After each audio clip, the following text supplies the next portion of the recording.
The internet is rabidly attacking a young woman who swore she never wanted to have kids and then holds a baby for the very first time and immediately breaks down in tears, completely in love with this beautiful baby. I think it's the result of decades of problematic indoctrination from the loudest voices telling women they are less than if they want to be a mom, what we can do about it, and my live reaction to the Super Bowl commercials that broke the internet, considering I didn't watch the game yesterday. Today on the Isabel Brown Show.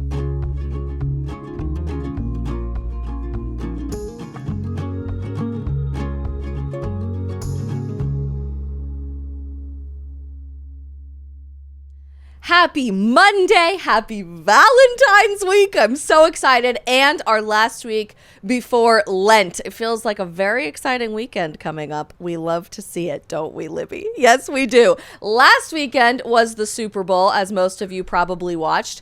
I did not watch the Super Bowl last night for a myriad of reasons, which we'll talk about in the latter half of the show. Instead, I spent some time with my girlfriends and scrolled through social media last night instead, where I came across this video that's going super viral right now of a young woman, I think she's Australian based on their accents, who swore that she would never, ever, ever want to have kids. And based on this video, which now has almost 10 million views on TikTok and over 1.2 million likes, she has her mind changed in real time, meeting her friend's brand new baby girl when they go out for brunch as a group of friends, and she immediately starts breaking down in tears over how magical the experience is. Watch this. I had a fucking panic attack. Oh my God.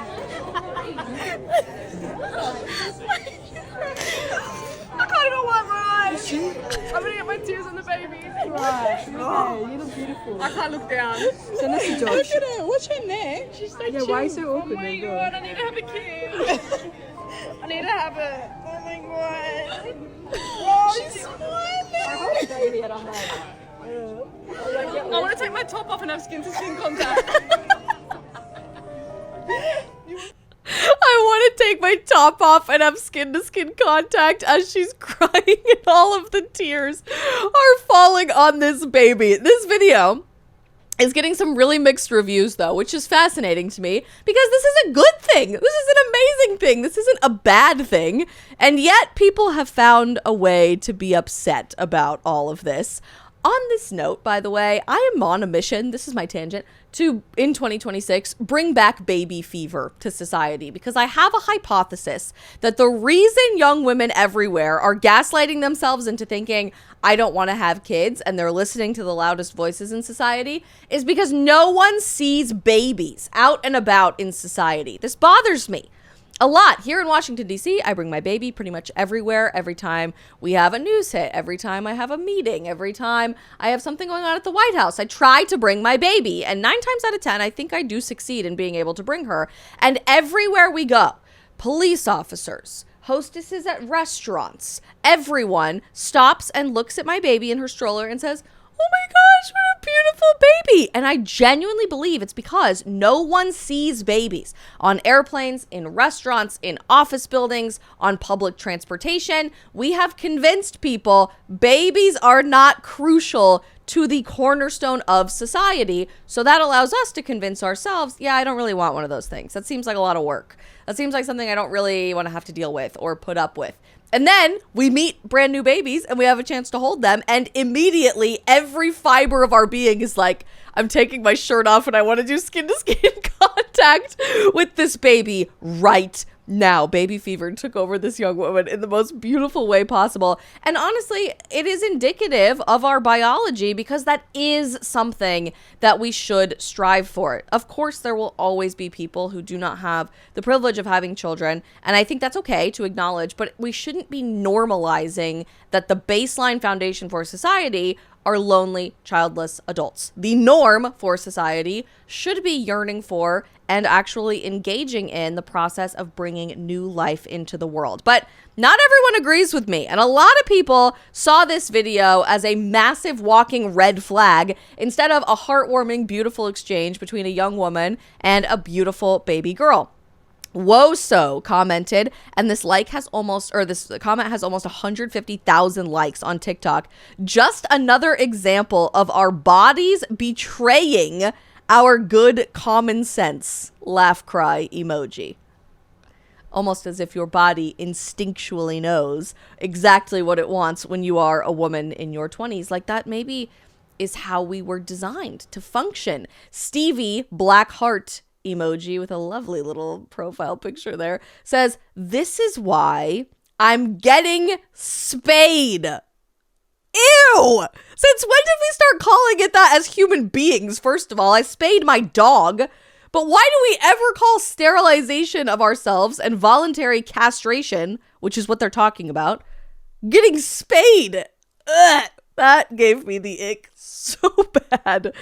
But this is how people are thinking. So many young women in our generation actually believe that the most empowering thing they could do for themselves is to not let their body betray them, but instead to voluntarily end your capacity for fertility entirely by checking yourself into the hospital for a hysterectomy procedure. I saw a lot of these comments right around the time President Trump took the oath of office at the inauguration last year. There was a huge trend on social media of women checking themselves in for voluntary hysterectomy procedures or getting your tubes tied because they couldn't possibly bear the thought, the idea, the burden of bringing a baby into a Trump America. You guys may recall some of those videos having gone viral last year right around this time. And a lot of this narrative, I have discovered, stems from A, the lack of babies in society. So we just don't know that that is something that we want to begin with. But B, coordinated messaging that we are seeing on social media and in the mainstream media alike, specifically geared towards young women, that you are less than, you are not empowered, you are not creating a meaningful contribution to society if you even want kids in the first place, let alone if you're psycho enough to actually have them. One of the biggest accounts and loudest accounts on this issue on social media is a girl who goes by the handle Zoomy, presumably because she's a Zoomer, Gen Z, and she's more colloquially known as the girl with the list. And she regularly posts videos saying super effective cures for baby fever, telling you all of the horrible things that come along with pregnancy or childbirth or raising a young child that you never want to deal with as a happy, empowered, uplifting woman. Why would you ever want to put yourself through that? In reality, what she's doing is just straight up lying to you about the experience of having a baby, pregnancy, childbirth, and the whole rest of the enchilada. She posted this just a few months ago. 3 more super effective baby fever cures. She seems like such a delightful person. Check this out. A wise woman once said, if you have baby fever, take a nap. If you enjoyed that nap, your baby fever has been cured. Have you ever heard of the fundal massage?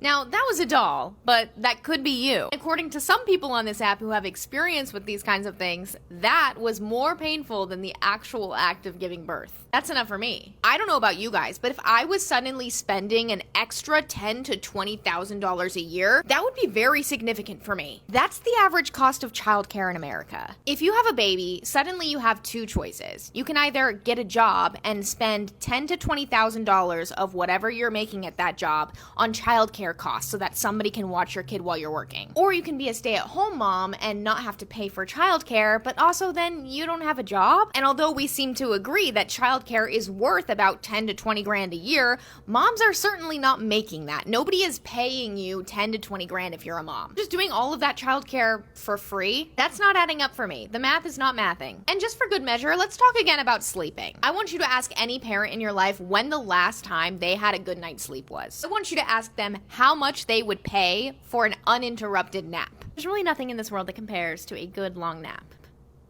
Napping is the primary reason you should never want to have a child. Clearly, this woman is childless because I have a lot to respond to this as the mom of a child who doesn't sleep, and so I don't sleep either. First and foremost, A nap will never be on the same equivalency of importance in my life than my child will. And any parent, including those of us who are chronically sleep deprived, would tell you exactly the same thing. To quickly respond to her other claims as well. The fundal massage, everybody freaks out on social media about this, and I don't want to discount the fact that for some people it can be painful. I did not feel anyone even touching my stomach. Did not even feel the sensation of another person's hand on my abdomen right after I gave birth to my daughter. She was on my chest. I was happily in the newborn bubble, completely in love with my daughter. And they're like, okay, we're done. Your placenta's out. Didn't feel a single thing. So stop letting people fearmonger to you on the internet about how scary and painful birth is. Did not even notice, would not have even remotely paid attention if someone hadn't said anything to me about that. And what was the other thing? Parents in the middle of the night. There was a third claim in there. Whatever it is, complete propaganda from this gal. But she's unbelievably successful in reaching Generation Z. She has 1.5 million followers on TikTok alone, branding herself as the girl with the list, and also presumably selling intimacy toys in her bio. Toys this way. Fingers down emojis to a link where you can go purchase things from her. Because what better way to empower women than to capitalize off of instead of encouraging them to actually have a meaningful intimacy experience? I don't know, just a thought.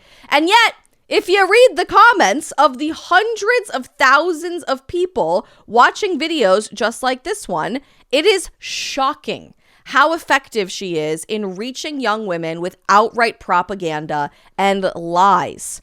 Someone posts a picture of a button, I heart contributing to the declining birth rate. Ew. I'm getting my tubes tied is a little meme of a knight, a female knight floating through space in front of a rainbow. Mercy says getting a full hysterectomy next summer. I'm so stoked. Tiggs333. Yep, I'm getting my tubes removed on the 23rd. Literally can't wait. So grateful to have been secure in my choice to be child-free since middle school, says Mouse and Bear. Age has only solidified my choice. What up, dudes, says I had my tubes removed for way less than birthing a child. Michelle, I'm so early, but good because I get to tell you that I finally got approved to get my tubes removed. Surgery is in a couple of months. So excited. There are hundreds of comments on this video in particular saying, I can't wait for a hysterectomy. I can't wait to get my tubes tied. I can't wait to just take everything out so that I never have to worry about the pain, the unbelievable inconvenience, and the destruction of my life that pregnancy and childbirth is sure to bring in to the picture. It's pathetic. Because none of what they're talking about is actually true, or it is intentionally misrepresented to sound true when in reality it's not. It's not at all, including the sleep deprivation side of things. I will be the first person to be completely transparent with all of you out there thinking about having kids and tell you I have not had a full night of sleep in over a year of my life. My daughter will be 10 months old at the end of the month. She has not slept through the night ever, the entire time since we brought her home. And you really don't sleep towards the end of your pregnancy either, because you have to get up to pee like 12 times in the middle of the night, and you have heartburn and your leg starts cramping and all of it. I have not slept in over a year of my life, and I'm exhausted. I'm tired. Don't get me wrong. I would love to have a full 8 hours of sleep, and I think that is important, something that we need to be prioritizing. But to act like you are somehow destroying your life is so inaccurate. And also, I think this framing is so pathetic in how we talk to women, because you are capable of so much more than these influencers who do not have children and who are literally capitalizing off of the propaganda that they're shoving in your face are telling you, and what the mainstream media is telling you. You are capable of a lot more than you give yourself credit for. I have not slept a full night of sleep in over a year of my life, and I am thriving in my career. I am thriving in my relationship with my husband. I am thriving in my friendships right now, and I certainly am thriving in my relationship with my daughter. So they try to get you up front by telling you all of these lies, but even when they fail from stopping you from wanting to have a baby in the first place by attacking you when you post cute videos like that one of the girl who said she never wanted to have a baby and then is holding her friend's baby and immediately starts breaking down in tears,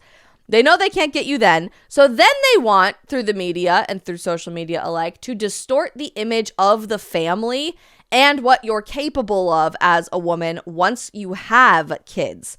I don't find it coincidental that the same time that video is going viral of the Australian gal holding the baby, the New York Times put out two really bizarre pieces. One is an op-ed, one is not.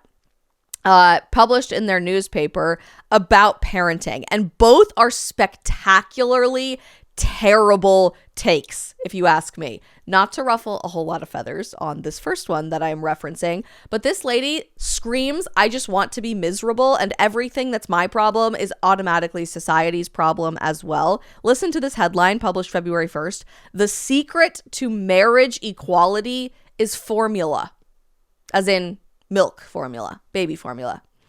I saw this headline the other day and I saved it away for a rainy day, having not read the piece until this morning. And by the time I made it through this entire thing this morning, I was genuinely just jaw agape, flabbergasted at the audacity of some of these people to call themselves feminists and claim that they are fighting for equality, when in reality, they're just miserable. They're miserable and they want everyone else to come down to their level of misery, to sink to their level in order to empower all of the rest of the women in the world.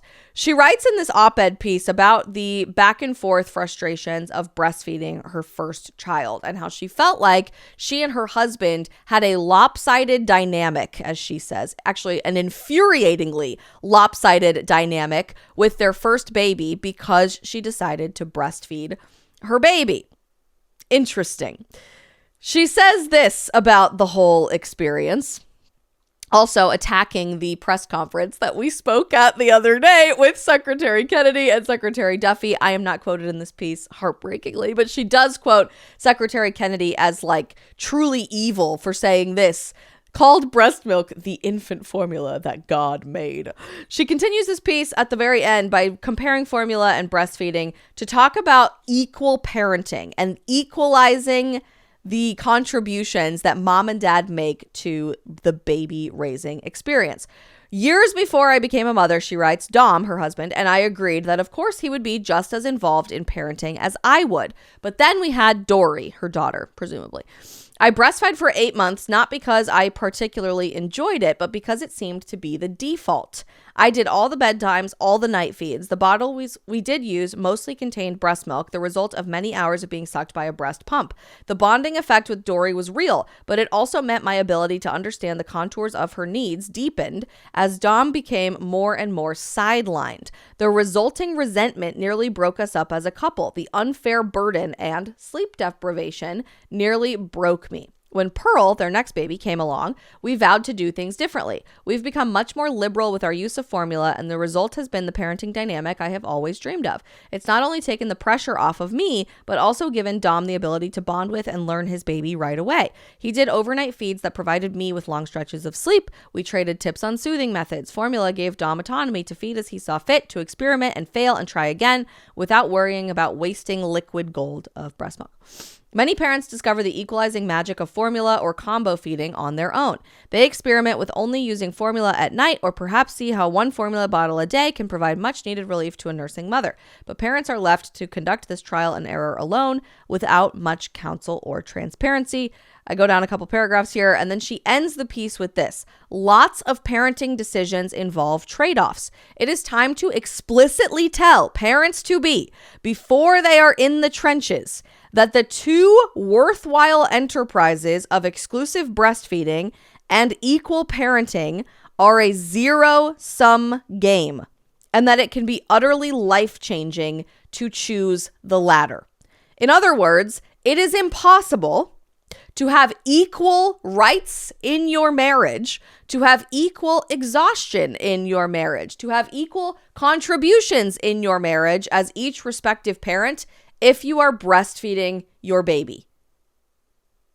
Before I get completely off into my tangent about this, I will say this. You are not a bad parent per se if you are formula feeding your baby. I've been incredibly fortunate that I have been able to still breastfeed my daughter all the way through almost 10 months now of this journey, and it's been beautiful and challenging and incredibly rewarding in so many different ways, but I realize that's not the experience that everyone has. That said, I will never be the first person to tell you that you are a bad person. You are less than as a woman. You are unequal to your husband if you formula feed your baby while I breastfeed my baby. However, this author is telling you that. She is saying that you are basically reinforcing the patriarchy if you choose to breastfeed your baby, which is batshit crazy, if you ask me. That genuinely stems from such a deep place of personal insecurity and wanting to drag everyone into your choices that you are making, all while these people probably ironically call themselves pro-choice, but different conversation for a different time. It reeks of elitism in the worst possible way. The two enterprises of exclusive breastfeeding and equal parenting are a zero-sum game. It is impossible to be equal to your husband if you have to put your baby to sleep every night and you wake up with them in the middle of the night to feed them from your body, which is an incredibly worthwhile and beautiful bonding experience with your baby.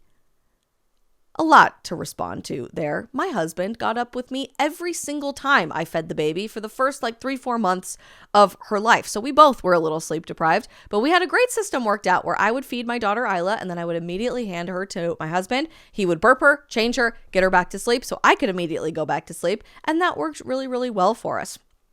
You can obviously pump milk to have the husband take an overnight shift with a bottle if you want to not be using formula and continue feeding your baby breast milk. And there are undeniable health advantages to giving your baby breast milk for as long as humanly possible. Formula cannot replicate the antibodies, the nutrients, all of the things that you are delivering from your breast milk to your baby every single day. It is completely irreplicable in the lactation world to substitute that with formula. That's just scientific truth.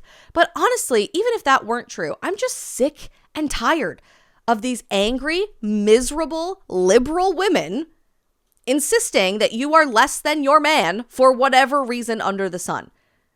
Because you want to breastfeed your baby, or because you're maybe getting a slightly less rigorous sleep schedule than your husband is, or because you had to birth your baby and your husband didn't have to experience that, or yada, yada, yada, yada, yada. It's gross, right? And it is so undercutting what women are actually capable of. It's not being the village. When we say it takes a village to raise a child, it's destroying the even necessity for a village, because you are destroying a woman's desire to have a baby and any empowerment that comes through that process right out of the gate. You're going to hate the experience because it will automatically make you less than your husband. I got news for you, whoever's discerning marriage or just now recently married before you have kids, or those of you who have kids already. Kids are not the only thing that creates imbalances when it comes to contributions in a marriage. A marriage takes a whole lot of work, and that is precisely what makes it beautiful. I saw a video about that the other day, and I actually sent it to my husband because it really rung true for me. It was so powerful. This girl posted a video about her and her husband's relationship with battery levels pertaining to their tank being full or empty that particular day. And she says, sometimes it's like this, other times it's like this, but that's how we carry each other through and become better every single day. I want you guys to see this because it's absolutely beautiful.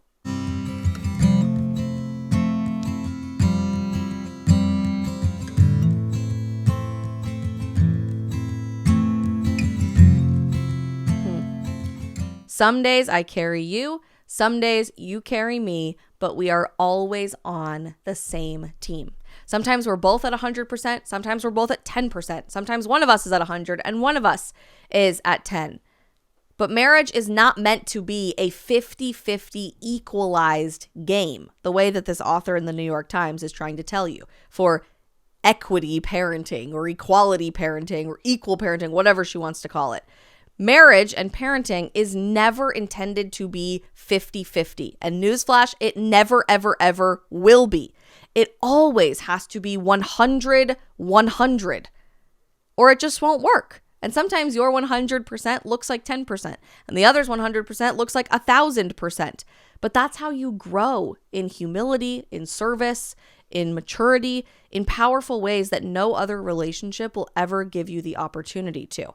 I actually think that's precisely why it's so important that children are raised in a home where parents are deeply in love with and committed to one another, and why we're seeing so many issues of extreme clinical narcissism, loneliness, depression, anxiety, and so much more in our generation, because we're largely being raised by divorced households and people in single parent households where you don't see that continued laying down of self every single day for the benefit of someone else, where one parent is choosing the needs of the other parent, their spouse, because they love them over their own every single day, day in and day out.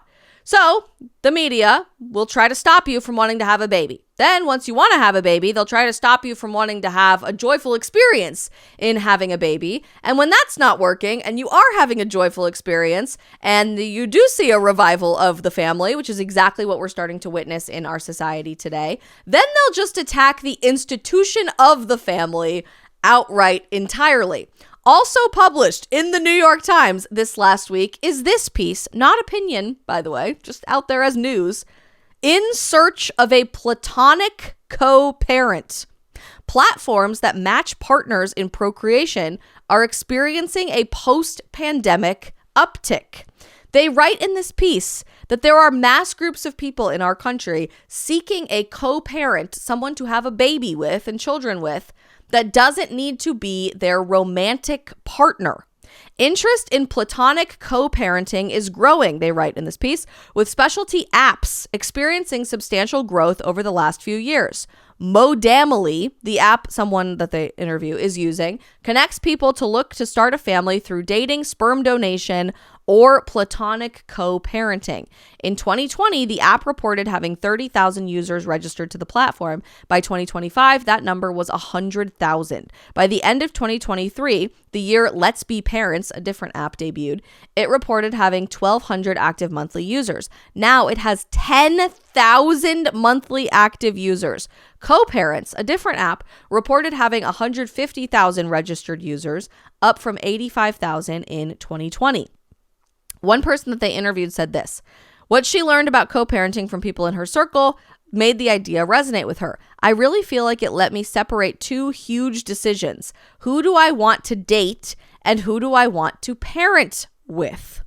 She has only just begun the search for a co-parent, and she's still having thoughtful, values-based conversations with the man that she met in November, but she has been surprised by the support that she has received. Parenthood is complex, and some platforms encourage their users to seek out mental health providers to help them understand the reasonings for pursuing this approach and to navigate the complex relationships involved. Some advise seeking legal counsel as well for help drawing up a memorandum, a contract for the arrangement. So we're reinventing parenting so intensely now because, newsflash, all of the propagandized efforts to make you hate the idea and never want to pursue it in the first place just aren't working. So now we have to reinvent the family to the tune of you needing to consult with lawyers and a mental health professional well before you ever want to bring a child into the world, because the person you're going to co-parent with is not the love of your life. It's a business arrangement. It's a contract.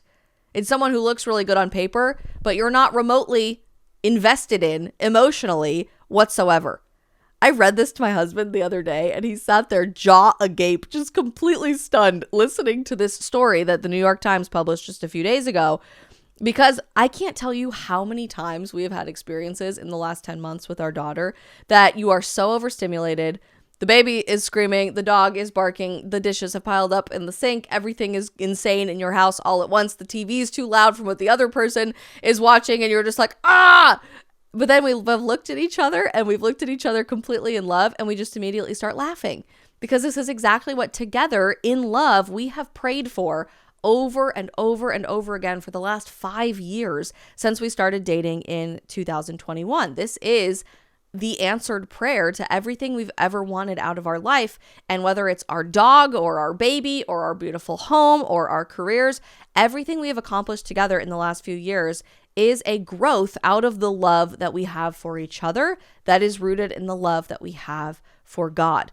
I cannot imagine what could possibly go wrong in a family dynamic where mom and dad aren't remotely romantically connected to one another, and yet you are continuing to raise children in some sort of weird arrangement, presumably while both of you are also pursuing romantic interests on the side and getting married to people, the legal implications, the emotional implications, the child rearing implications of all of this, it is a disaster waiting to happen. But this is how much those with the loudest voices in our society hate the family and how little they think of your capacity as a woman to be empowered inside the nucleus of the family as God designed. The only way to have true equality in society is to throw the baby out with the bathwater and eliminate the concept of the family entirely. And the writing has been on the wall for this for a very long time. Obviously, we've known that there are authors out there like Sophie Lewis, who published a book a few years ago saying we should abolish the nuclear family. There are tech startup companies saying that we don't even really need people to grow babies anymore. We'll just create embryos through stem cells and then put them in birthing pods. What could possibly go wrong? There are countless movies that have warned about all of these things. But ultimately, all of this is rooted in the same hatred that you saw in some of those comments on the very heartwarming, beautiful video of that girl holding a baby for the very first time in her life. Women are useless as mothers. Women are less than men inside of the family unit. And the only way out of this is extreme clinical narcissism. Never dying to self, never self-sacrifice, never putting the needs of someone else above yourself, but making yourself the god of your life so that everything else can be sacrificed instead. Eventually, this gets so bad, by the way, that we get new definitions of women dropped every 5 minutes. I find it so interesting that the same people who are screaming at you about women's equality are also the same people who boil down womanhood to the most disgusting level possible, as in people who menstruate or birthing people or just a womb to be rented for someone else to have a baby. I don't know if you guys saw this on my Instagram last week, but a new definition of woman dropped last week from women, by the way, reproductive endocrinologists who wrote this entire procedure about when you should go see a fertility specialist and you can't conceive a baby. They wrote this in a post that is now going viral as to female doctors. When should you see a reproductive endocrinologist? When you've been trying to conceive for 12 months with regular unprotected intercourse and the partner with eggs is less than 35 years old. Partner with eggs. From the crowd so obsessed with women's empowerment. Between that and a video I saw from a New Hampshire legislator the other day holding her baby, telling you how you should be empowered as a woman, I think we just kind of need to start over on the entire women's equality conversation. I don't know if you guys saw this, but a New Hampshire Democrat was promoting legislation to promote abortion in the state of New Hampshire as she is rocking her newborn baby girl in her arms, talking about how she had to kill her first baby to further her career to make herself a great mom so that she could then advocate for other people to kill their babies. Listen to this. When I was a teenager, I accessed abortion care that has allowed me to go to college, to graduate school, to receive an MED, to teach, and to be a state representative. And it allowed me to have my children when I was ready, both physically and emotionally, including the baby girl I gave birth to just last week. Nothing like using your newborn baby as a prop to promote killing other babies and preventing them from being born. Again, way to undersell women. Way to say it's impossible for you to get an education. It's impossible for you to have a career. It's impossible for you to have a thriving family life. It's impossible for you to run for office if you don't kill your children first. That's where we're at in the equality conversation. To the point that we then go attack women on TikTok for crying the first time they ever hold a baby and talking about how beautiful the experience is, after insisting they never wanted kids to begin with. Is that really the best we can do? I don't think so. I hope not. And I hope that we can all continue to band together to present a much different image of the family moving forward. Whatever we can do to let people know that this experience isn't demeaning. It's exhausting and it's hard, but it doesn't hold you back. It actually allows you to grow in ways that were never accessible to you before you've brought this beautiful, perfect, innocent life into the world. I am 100 times the person today than I ever was 10 months ago. Even while I was pregnant, I'm 100 times the person I am today, with the challenges and the love and the emotional depth that I have never had access to in my entire life before I held my baby girl in my arms. And I want that for everyone out there. Why wouldn't we want that for everyone? The media and the girl with the list and these state legislators would tell you that I am the extremist as a pro-natalist, propagandizing you into wanting to have kids. But they refuse to acknowledge the propaganda that they are participating in and or have fallen victim to that has gaslit entire generations of women into denying our very biology of baby fever. They'll make fun of you for that. They'll ridicule you for that. I think we deserve a whole lot better as young women. And there's actually 2 examples that I want to share with you before we switch gears to a different topic of how I think we should be talking about family and kids in 2026, whether it's looking for this from our elected officials and our leadership, from the media, or from ourselves. And I would task every single one of you watching this to participate in the solution, not the continued ridicule of the family moving forward. Megyn Kelly put together a really fascinating side-by-side listening to how Michelle Obama spoke about raising a young family in the White House and how JD Vance speaks about raising a young family in and around the White House. And these could not be more different worldviews or perspectives. Tell me which one is a country you want to live in and you want to raise your family in. There are certainly sacrifices that come along with this life. Our kids are little. We're going to have to move. There are also a lot of good things. It's expensive to live in the White House. What a blessing it is to be here. There were moments when I didn't feel like I got enough attention. We live in this beautiful, very protected mansion that the American people have gifted us. Many people don't know. I mean, much is not covered. Most of our meals are prepared for us, so we don't have to worry as much about cooking. You're paying for every food, every bit of food that you eat. There are a lot of things that in some ways make having a baby easier. How do you raise kids in the White House?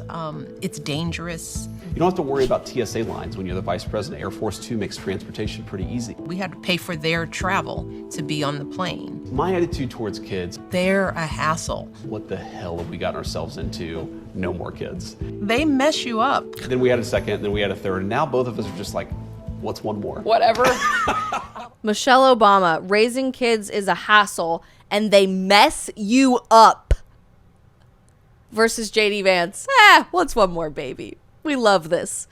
Let's have another one and another one and another one. And I'm so grateful that they're raised in this beautiful protective space. I'm so grateful they get to travel with us without the hassle of TSA. I'm so grateful we have a team to help prepare our meals. We have so many people. Like, this is so much easier than when we were raising babies before all of this. Thank you to the American people for making this possible. Versus the doom and gloom and complaining misery of Michelle Obama. And maybe that's the real secret, honestly, is it's gratitude versus misery.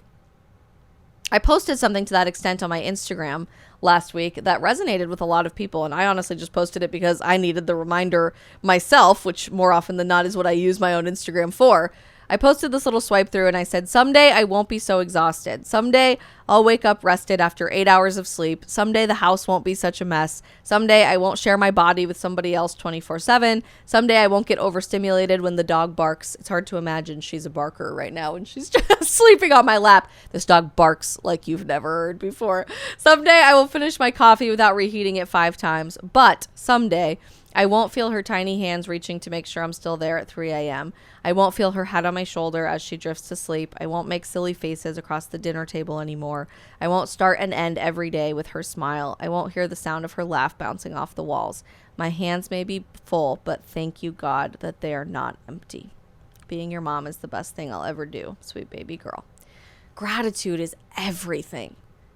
And I think when we can learn to embrace the challenges that are set before us in whatever we pursue in life, whether that's parenting or our careers or our marriage relationships, that's when we're going to find the secret sauce happiness that everyone seems to be missing in our society. In our society that's struggling with unprecedented levels of anxiety, of depression, of suicidation, of substance abuse, of misery. Because we've normalized and allowed the loudest voices in our society, from the mainstream media to the First Lady of the United States to TikTok stars and everyone in between, to drag us down with them instead of walking with us through the challenging times to get on the other side. And when we can find joy in that gratitude, that reshapes our entire mentality about the family and challenging experiences entirely. There's an Italian speed skater who just won gold at the Olympics this week, who did a press conference that's going pretty viral, holding her son, sharing in a post-race interview that she won gold on her 35th birthday. And she wanted to talk about that, but really what she actually wanted to talk about was that she didn't have to choose between being a family and being an Olympic gold medalist. These things are not mutually exclusive, and she needs more young women to hear the truth about this. Listen to this. Sono davvero contenta di me stessa e che non mi sono arresa questa stagione, perché doveva essere veramente la stagione perfetta, ma non lo è stato perché... Aspetta un attimo, amore. Non lo è stato perché la virosi è una cosa che non ti aspetti, mi è capitata e volevo veramente smettere cioè volevo non presentarmi qua. Ma mio marito e la mia famiglia mi sono stati vicino e mi hanno detto di non smettere di credere nei tuoi sogni, di lottare. Una nuova prova ancora di più e quindi mi sono goduta veramente tutto, mi sono divertita, in gara ridevo, mi dicevano che ballavo e tutto quanto perché ero proprio divertita e felice. Quando sei salita sul podio, hai sentito l'inno di Mameli, che emozione hai provato? Incredibile, hai presente quando sei magari dentro al letto spensierata, una cosa che sogni è quella e io l'ho realizzata!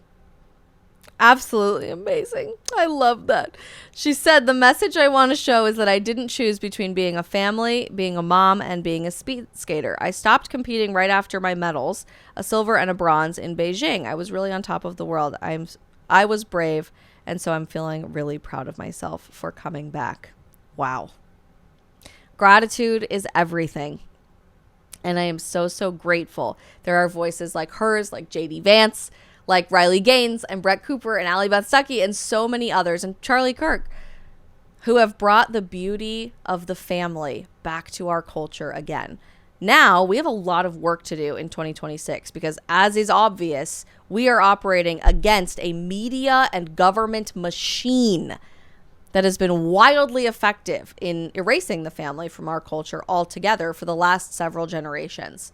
How can we be a part of the solution? We can get a whole lot louder. So if you are watching this today and you have a family, you want a family, you are pregnant and you're awaiting the birth of your beautiful baby, post about it, post something about it and how much your family has meant to you, because you will be shocked the impact and the ripple effect that that can have on your community at large. Back to it in just a second, but first, if you're anything like me, you try to live by your values every single day. And maybe you have raised or are raising a family trying to keep them grounded in faith, just like I am. When it's our time to go to the next life, we want to make sure that faith, that family, and everything we've built is protected. That's where our friends at Trust and Will's online estate planning comes in.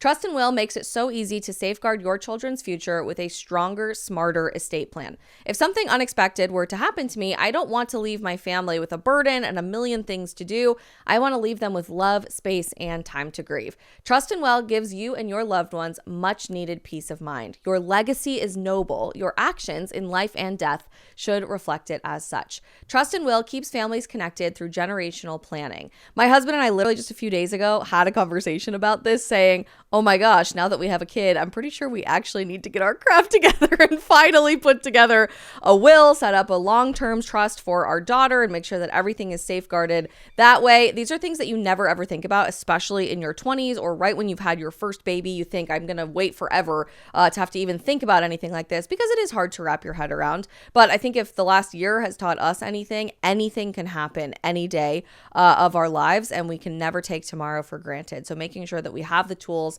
to plan all of this forward for our daughter and for each other has given us so much peace of mind. You can protect your legacy and your loved ones today, tomorrow, and beyond with Trust and Will, the most trusted name in online estate planning. You guys can go to trustandwill.com/Isabel to get 20% off. That is trustandwill.com/Isabel to get 20% off. Switching gears a little bit, and speaking of Charlie Kirk, I did not watch the Super Bowl yesterday. I normally watch the Super Bowl every single year, even if I don't really have a vested interest in the game. But I don't know, maybe it was like overstimulated mom fatigue of just having to watch things lately that I'm like, whatever. I watch a whole lot of stuff lately. My screen time is way too high as I'm researching like vaccine protocols, and I'm watching how to sleep train your baby videos and all of these things, which I would take welcome advice on, by the way. You might have seen on my Instagram story, I was asking about floor beds over the weekend because all of my friends insist babies who refuse to sleep in their cribs love a floor bed. So we'll keep you posted on that front. That said, I was like, do I really want to sit through and watch a few hours of screen time of something that I really don't care about? Nah, not really. I'm going to go do something a little bit more fun. But I did have the time to go back and watch the Turning Point USA All-American halftime show. And it was like really good, you guys. I mean, obviously I'm going to like it more than the average person because I worked for TPUSA for many years. I've met a couple of these artists. I'm all in on all things country music and Americana, but the production value of what they put together for the TPUSA halftime show was far beyond my wildest expectations. I would love a fact check from our producer team, actually, where the views are at right now. As of this morning, I think they said they had garnered over 25 million views. My producer Dean is saying over 35 million views on this TPUSA halftime show, which is insane. My husband was watching live. I was not, but he said on their YouTube channel last night, they had over 5 million live viewers right when the halftime show started, which is crazy. Like, that alone is so far beyond anything I ever could have expected. I went back and I rewatched it last night after I came back from hanging out with some of my girlfriends, and I'll admit I cried at the very end when they did the Charlie tribute with his voiceover and the beautiful video. I'm gonna cry right now of him and his family. If you guys haven't had a chance to listen to this, check this out. I want to honor God in all that I do. I want to be a great husband, a great father. I want to serve this country. I want to try to continue to lead this movement and to speak truth and to never lie. To stop thinking about yourself all the time and instead think about what you should do to help other people and to defend this country above yourself. I'm so inspired. This army of freedom fighters, we're going to be around for the next 100, 200 years because we know in the end our ideas will win. God should be the most important thing in your life. But then beyond that, it's getting married, having children, building families. My kids are my most important thing in my life. My wife, my kids, my relationship with God, top 3 things. And the more often that you choose the deep, the difficult, but the right path over the easy path is one that will reward you, your family, and this beautiful nation. I also cried when Kid Rock was out here covering an amazing Cody Johnson song. I've loved this song for many years, and it's not a new song, it's an old one. But I just thought it was so timely for the event. It was so beautifully said. He said he felt like he had work to do. I saw him give an interview about this, that he had work to do leading up to the Super Bowl halftime show, and he didn't know what that meant, but he felt this huge sense of conviction about the whole thing. And so he went to the studio, and the Holy Spirit just like immediately spoke to him, and he said he felt the need to bring people to Christ by adding a new verse of this song. he talks about in the performance itself how there is a book somewhere in your house that is dusty and it needs dusting off and you need to go pick it up and use it more, and that Jesus Christ is the savior of the universe, that you can choose him right now, right here, today, in the middle of the Super Bowl halftime show. It was so good. If you didn't get a chance to listen, here you go. There's a book that's sitting in your house somewhere that could use some dusting off. There's a man who died for all our sins, hanging from the cross. You can give your life to Jesus and he'll give you a second chance till you can't.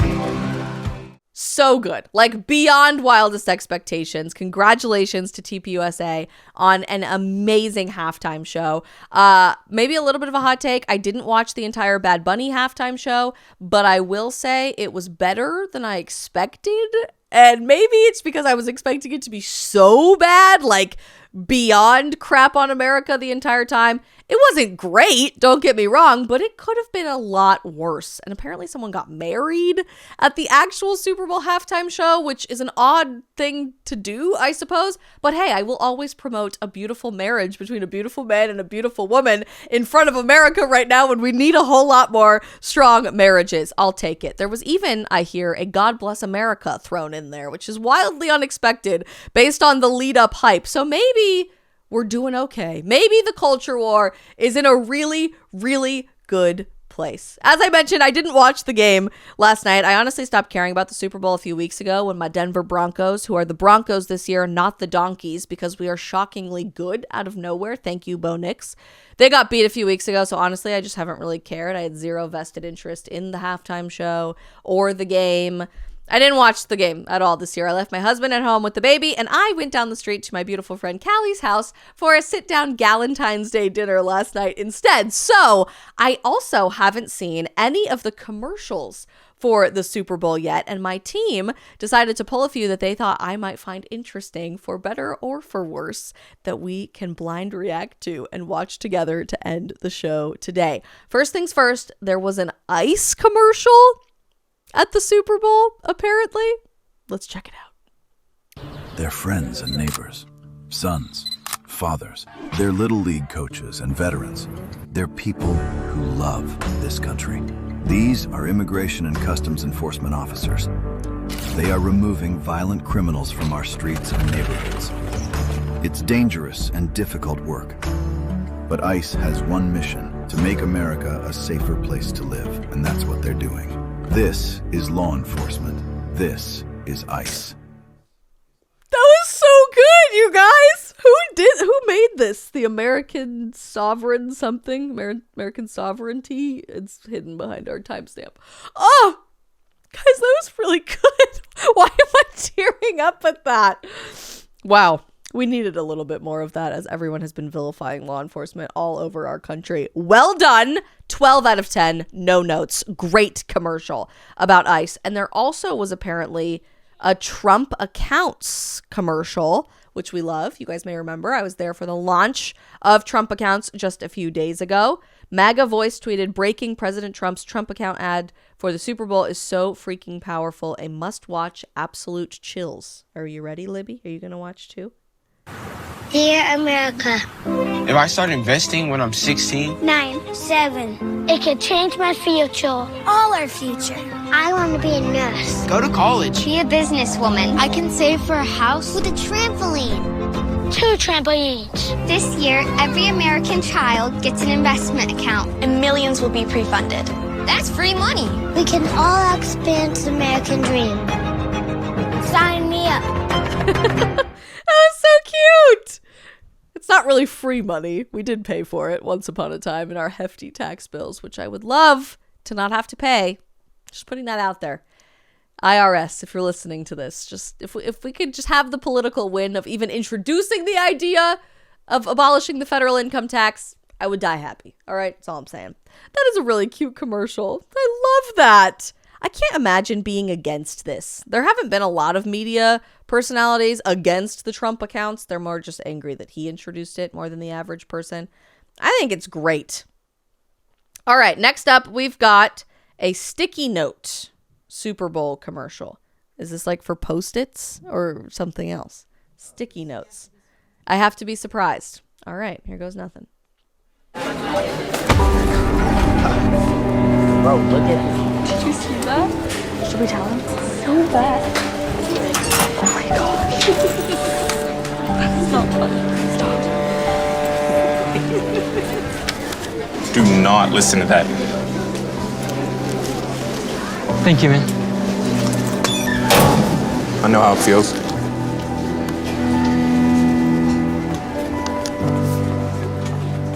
Okay, I have a lot of questions. Like a lot of questions. This is from a group, I'm rewinding this, called the Blue Square Alliance Against Hate. Is this supposed to be the new Black Square? My producers are nodding. Don't love that.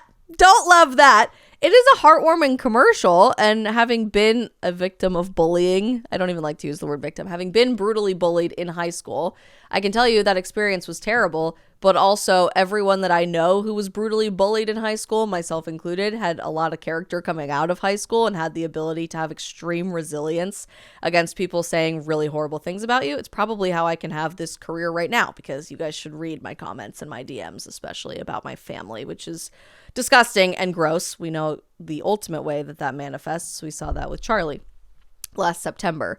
So on face value, it's a heartwarming commercial about wanting to have people feel accepted and loved. I get that. But I don't love the idea that now we're just introducing new squares every 5 minutes to usually promote an actual communistic agenda, a Marxist agenda. Do we not remember the fact that Black Lives Matter on their official website once upon a time had an entire section of their website dedicated to abolishing the nuclear family because that was the only way to not be racist against Black people? Which was so racist in and of itself to say, by the way. Like, that's insane that was actually a tenet of BLM. So there's usually a whole lot more behind the square than meets the eye. I'm very cautious about this. Stand up to hate. Also, that was like gross pandering to put the Black kid next to the Jewish kid and be like, I know how that feels because I'm Black and everyone hates me. Good Lord. Paid for by the owner of the Patriots. Nice. Well, they lost, so sucks for them, I suppose. Couldn't have happened to a nicer team. Deflategate, anyone? But I digress.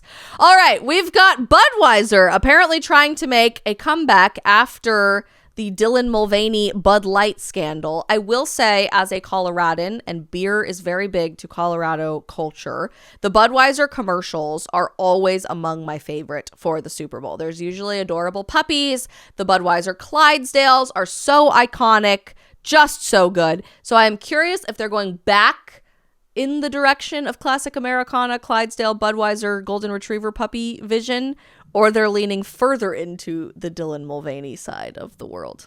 Here we go.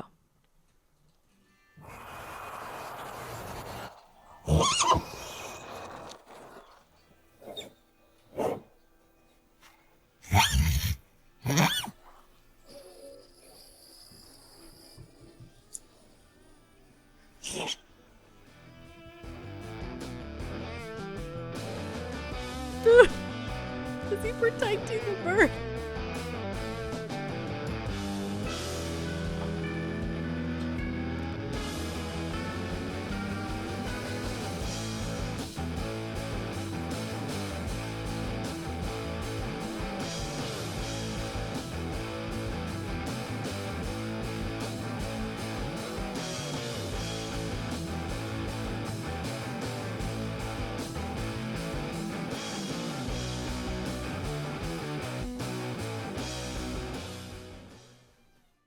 Wow. That's a dramatic tone shift. Made for America, made of America. What did they say? Made of America for 150 years. Interesting. I said this to my producer, Jess, the other day. And frankly, we should do something more regularly where you guys can hear my producers, because I think that would be really fun. I want you to get to know them because they're great people. But I said this to my producer, Jess, the other day. I was scrolling through Madewell's website, just getting an idea for an outfit for an event that we were putting together.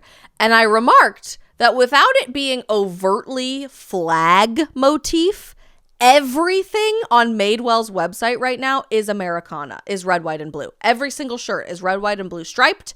Everything is the colors of the flag. Everything feels heritage, vintage, Western Americana. So then I looked at like 3 other clothing websites. J. Crew was one of them. I looked at several. Everything is Americana. And this was unrelated to the Olympics. This was weeks before the Olympics. I started noticing this. I'm not surprised that Budweiser feels the need to go back into full, like, red-blooded American screeching bald eagle, horse galloping through the rancher's field thing, because that's just where our culture and our country is at right now. They thought they were tapping into culture when the loudest voices were celebrating people like Dylan Mulvaney, and then they realized, oops, actually, those voices were not the majority. They might have just been the loudest. We made a huge mistake, and now they're trying to capture where the country is really at right now. I don't think people will forget about Bud Light Gate and the commercial, and I think they're still going to be in really hot water and for a long, long, long time be trying to reform their image. People don't forget about stuff like that very easily, and personally, especially Bud Light just tastes like pea water to me. No interest in drinking that when there are far better beers out there, Coors Banquet being among the best just general canned options you can buy at the store. But it is promising to me. It tells me that we are winning the culture war when the tone shift is that dramatic that quickly. All right, we got one more, and I've seen a couple people posting about their concerns related to this commercial. I have not yet watched it. It is for the Ring doorbell and a new AI feature that they have running for Ring doorbell. Here we go. This is Milo. Pets are family. But every year, 10 million go missing. And the way we look for them hasn't changed in years. Until now. One post of a dog's photo in the Ring app starts outdoor cameras looking for a match. Search Party from Ring uses AI to help families find lost dogs. Since launch, more than a dog a day has been reunited with their family. Be a hero in your neighborhood with Search Party. Available to everyone for free right now. Join the neighborhood at ring.com.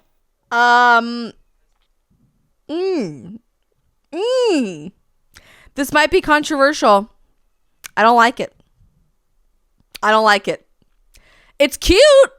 I'm a big dog lover. I would be devastated if my dog was missing. But this seems to me to be like a sweet, cute, puppy, fluffy Trojan horse for mass surveillance. Immediately no. This is Big Brother, invite the Communist Party into your house as soon as humanly possible under the guise of A, public safety, and B, oh, look how cute your dog is. Also, let's just do some math. They said 10 million dogs go missing a year. That doesn't surprise me. That's really sad. And that they've helped over 1 dog per day to be found. So let me just do basic math for a second. 1 dog per day.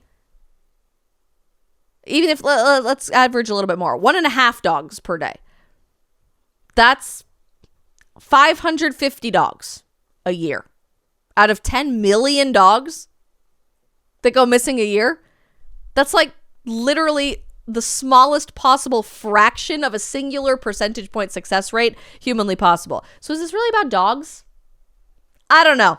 I'm not buying it, Libby. I don't think it's about dogs. Seems to me to be a Trojan horse for mass surveillance. I don't know. Search Party? How long until they start selling this data to the government? The next time we have a COVID-style lockdown and they're like, we saw 6 people come over to your house today. Right to the gulag you go. We saw people wearing cross necklaces come to your house today in a country where Christianity is no longer legal carrying Bibles. Right to the gulag you go. We heard you on your front porch rocking chair having a conversation criticizing the government on the phone with your husband. Right to the gulag you go.